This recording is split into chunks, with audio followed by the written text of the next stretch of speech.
ప్రయోజనకరమై ఉన్నది. ఇది ఇక్కడ రాయబడింది. ఇది తిమోతితో పౌలు చెప్తున్న మాట. ఇది మనం జ్ఞాపకం చేసుకున్నట్టుగైతే చాలా ప్రాముఖ్యమైన విషయము. ప్రతి దైవజనుడు అక్కడ అంటాడు ఎలా ఉండాలంట, సన్నద్ధుడై ఉండాలి. అంటే ప్రిపేర్డ్. ఎప్పుడు కూడా దైవజనుడు నేటి దినాల్లో ఫోకస్ అంతా కూడా డిఫరెంట్గా ఉంటుందండి. ప్రతి ఒక్కరి ఫోకస్ అంతా కూడా డిఫరెంట్గా ఉంటుంది. ఎందుకంటే ప్రస్తుత కాలం కూడా అలాంటి స్థితిలోనే ఉంది. కానీ నేను తెలుసుకున్న 4 విషయాలు, ఒక ప్రాముఖ్యమైన 4 విషయాలు మాత్రమే నేను తెలియజేయాలని ఆశపడుతున్నాను. ఒకటి, దైవజనుడు 4 విషయాల్లో చాలా ప్రాముఖ్యంగా ఫోకస్ పెట్టాలి ప్రెజెంట్ డేస్ అయితే. మొదటిది, బోధ యందు ఫోకస్ పెట్టాలి. ఏం బోధిస్తున్నామన్నది తెలుసుకొని ఉండాలి. ఎందుకంటే ఈ బోధ లోక సంబంధమైన జ్ఞానము వలన పొందిన బోధని కాదు. ఇది అంటున్నాడు, దైవావేశము వలన పొందాలి. దైవావేశం వలన రాయబడిన లేఖనము దైవావేశము వలన మాత్రమే ఆ బోధ చేయగలగాలి. రెండోది అంటున్నాడు, ఫెలోషిప్ అంటారు. ఫెలోషిప్ అంటే సహవాసం. దైవజనం ఏముండాలి, సహవాసం ఒకటి ఉండాలి. సహవాసం ఎందుకు ఉండాలి అంటే, నలుగురు దైవజనులు అనుభవజ్ఞుల మధ్యలో మనము తిరిగినప్పుడు మనకేమవుతుందంట, సేవా పరిచర్య ముందుకు కొనసాగించడం ఎలా అన్నది మనకి తెలుస్తుంది. అది క్రమశిక్షణలో నడిపిస్తుంది. ఇది క్రమశిక్షణలో నడిపిస్తుంది. అందుకే అక్కడ దైవావేశము ద్వారా రాయబడిన ఆ లేఖనము మనకి ఏం చేస్తుందంటే తప్పుదిద్దుతుంది. తర్వాత మన నెట్టి క్రమశిక్షణలో కూడాను నడిపించడానికి, శిక్షణలోకి నడిపించడానికి అది వాక్యము మనకి అవకాశం, ఆ వాక్యం ద్వారా మనం నేర్చుకోవడానికి అవకాశం ఉంటుంది. మూడవది ఏంటంటే, మనం చాలా జాగ్రత్తగా చూడాలి, ఆరాధన సంఘములో జరిగించే ఆరాధన విషయంలో దైవజనులు చాలా జాగ్రత్తగా ఉండాలి. ఎందుకంటే చాలామంది ఏం చేస్తుంటారంటే, సంఘాన్ని కూడబెట్టి సంఘముతో దేవుని యొక్క వాక్యం మాట్లాడేటప్పుడు గోడలు చూసి ప్రసంగిస్తుంటారు, కిటికీలు చూసి ప్రసంగిస్తుంటారు, ఇటువంటి చూసి ప్రసంగిస్తారు. కానీ విశ్వాసుల కళ్ళంలోకి చూసి ప్రసంగించేవారు చాలా తక్కువ. మనం ఏం చేయాలి అంటే, బోధించేటప్పుడు కంపల్సరీ ఐ కాంటాక్ట్ ఉండాలి. మనం వారిని చూసినప్పుడే వాళ్ళు ఏమవుతారు, శ్రద్ధగా మన వైపు. లేదంటే ఏమవుతారో తెలుసండి, మనం ఇటువంటి చూస్తుంటే పడుకుంటారు, మొబైల్ చూస్తుంటారు, ఎవరి ఇష్టానుసారంగా వాళ్ళు ఉంటారు. అక్కడ సంఘంలో క్రమం ఒకటి తప్పిపోద్ది. కంపల్సరీ ప్రతి ఒక్కరికి ఏమై ఉండాలి, బోధకుడు ప్రతి ఒక్క విశ్వాసం మీద దృష్టి నిలపాలి. వారి మీద దృష్టి నిలిపి వారికి సరైన క్రమములో నడిపించడానికి తాము చేయించిన బోధ ప్రతి ఒక్కరి దృష్టిలోకి వెళుతుందో లేదో, ప్రతి ఒక్కరు వింటున్నారో లేదో, గ్రహించుచున్నారో లేదో తెలుసుకోవడానికి అవకాశం ఉంటుంది. కానీ మనం బోధించేటప్పుడు వారి సరిగా వినకుండా ఇటువంటి మాట్లాడుతున్నారంటే మన బోధ వారికి ఎక్కట్లేదు. అలాంటప్పుడు ఏమవుతుందంటే సంఘము బలహీనపడిపోద్ది. దేంట్లో? విశ్వాసంలో బలహీనపడిపోద్ది. విశ్వాసంలో వారు బలహీనపడినప్పుడు సంఘాభివృద్ధి జరగదు. వారిలో దేవుని యొక్క ఆత్మ నడిపింపు ఉండదు. ప్రార్థనా ఆత్మను వారు పొందలేరు. ఆత్మీయ జీవిత ఎదుగుదల వారికి కొదవైపోతుంది. మూడవది, ఈ విషయాన్ని మనం జ్ఞాపకం చేసుకోవాలి. నాలుగవది, ఇవాంజలిజం. ప్రతి సంఘములో ఉండాలంట, సువార్త పరిచర్య అనేది ఉండాలి. ప్రతి సంఘాన్ని మనం ప్రేరేపించాలి. మన సంఘాలను మనం ఏం చేయాలి అంటే, ఏదో ఒక రోజు, నెలలో ఒక రోజు బయటికి సువార్తను తీసుకువెళ్ళే స్థితిని కలిగి ఉండాలి. యవ్వన బిడ్డలకు ప్రోత్సాహకరంగా ఉండాలి. సంఘంలో తయారు చేయాలి. సువార్తలను సంఘంలో తయారు చేయాలి. వారిని తయారు చేసి వారిని ప్రోత్సాహంగా యవ్వన బిడ్డలను మనం ఏం చేస్తున్నాం, దేవుని వద్దకు పంపిస్తూ ఉండాలి. ఈ విషయాలు, ఈ 4 విషయాలు లోనే 4వ అధ్యాయంలో చూసినట్లయితే, 2వ పత్రికలోనే 4వ అధ్యాయంలో చూస్తే అక్కడ అంటున్నాడు చూడండి, 2వ మాట నుంచి చదవండి, 2వ వచనం నుంచి అండి. వాక్యమును ప్రకటించుము, సమయమందును అసమయమందును ప్రయాసపడము, సంపూర్ణమైన దీర్ఘశాంతముతో ఉపదేశించుచు, ఖండించుము, గద్దించుము, బుద్ధి చెప్పుము. ఎందుకనగా జనులు హితబోధను సహింపక దురద చెవులు గలవారై తమ స్వకీయ దురాశలకు అనుకూలమైన తమ కొరకు పోగు చేసుకుని సత్యములకు చెవి యొక్క కల్పనా కథల వైపు తిరుగు కాలము వచ్చును. అయితే నీవు అన్ని విషయంలో మితముగా ఉండు, శ్రమపడుము, సువార్తకుని పని చేయము, నీ పరిచర్యను సంపూర్ణముగా జరిగించుము. దేవునికి స్తోత్రం కలుగునుగాక. ఇక్కడ అంటాడు ఖచ్చితంగా నువ్వు ఎలాగుండాలంట, ప్రస్తుత పరిస్థితులను బట్టి నువ్వు ఎలా ఉండాలి, నీ బోధ సరైనదిగా ఉండాలి. జనానికి ఎలాగుంటుంది అంటే దేవుని హితబోధ మీద మనసు ఉంచట్లేదు. ఇప్పుడు దొరచవులు చర్చిలోకి వచ్చిన తర్వాత కూడా చాలా మంది ఏంటంటే మనం సరైన రీతిగా వారిని బోధించకపోతే, సరైన రీతిగా వారి యొక్క దృష్టి దేవుని వాక్యము తట్టు మళ్ళించేటట్టుగా మనము కానీ ఉండకపోతే, మన బోధ కానీ ఉండకపోతే వాళ్ళు ఏం చేస్తారో తెలుసండి, పక్కతో మాట్లాడడం ప్రారంభిస్తూ ఉంటారు, నిద్రపోవడానికి ఇష్టపడుతూ ఉంటారు.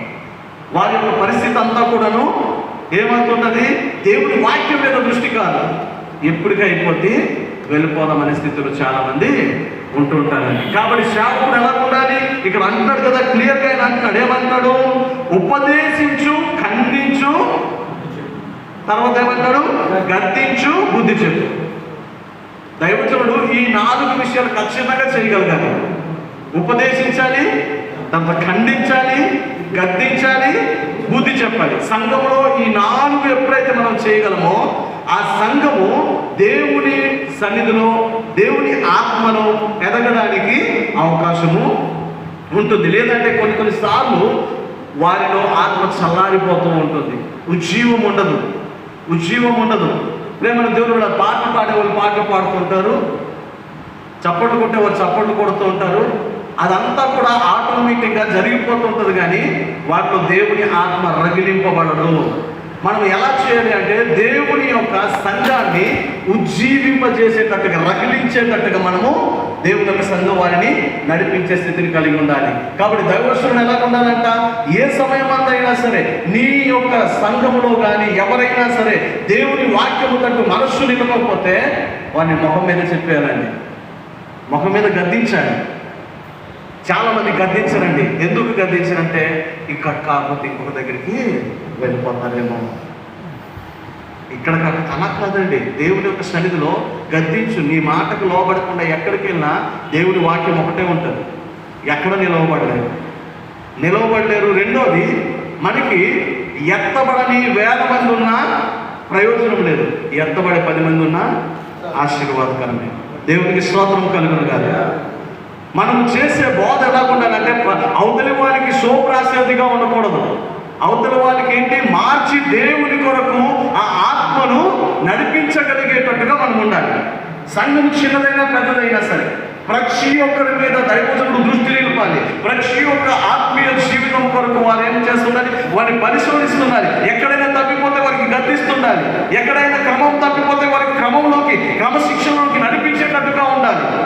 ఈ విషయాలను మనం ఎప్పుడైతే కలిగి ఉంటామో అప్పుడు ఆ సంఘము మంచి అభివృద్ధి చెందుతుంది.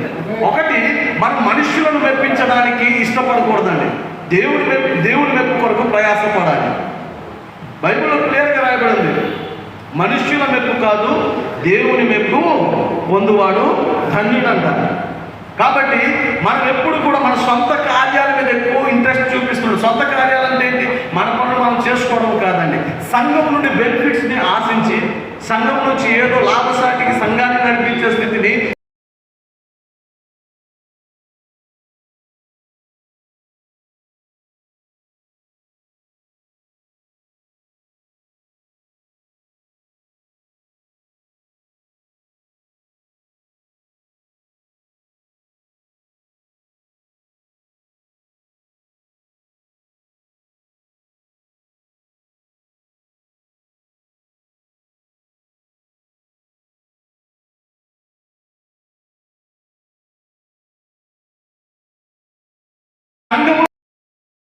రాసిపడుతున్నాడు.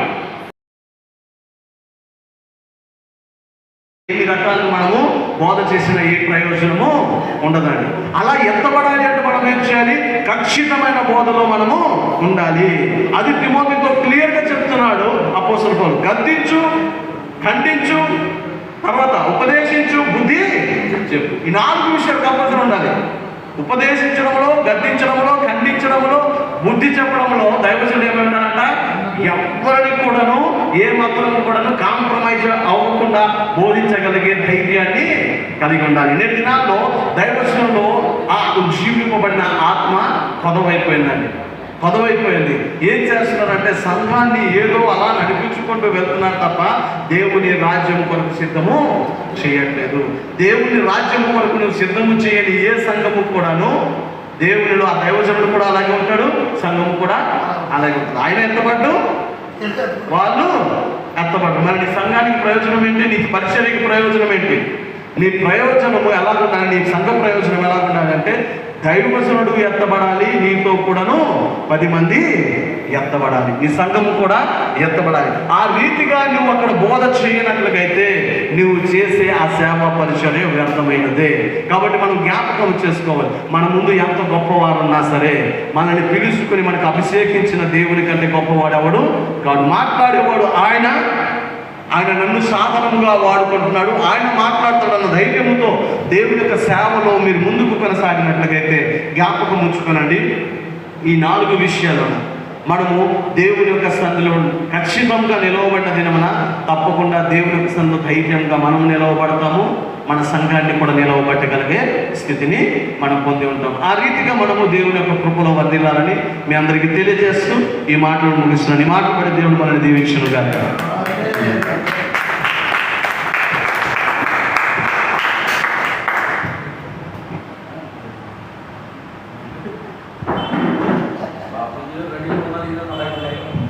ఏందన్నారా ఏంది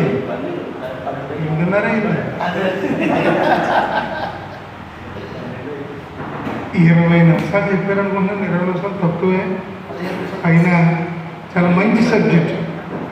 దైవజనుడు ఎలా ఉండాలో, ఏ రీతిగా ఉండాలో, సంఘంలో ఎలా ఉండాలో మంచి మాట. ఈ వాక్యం మనలో ఫలి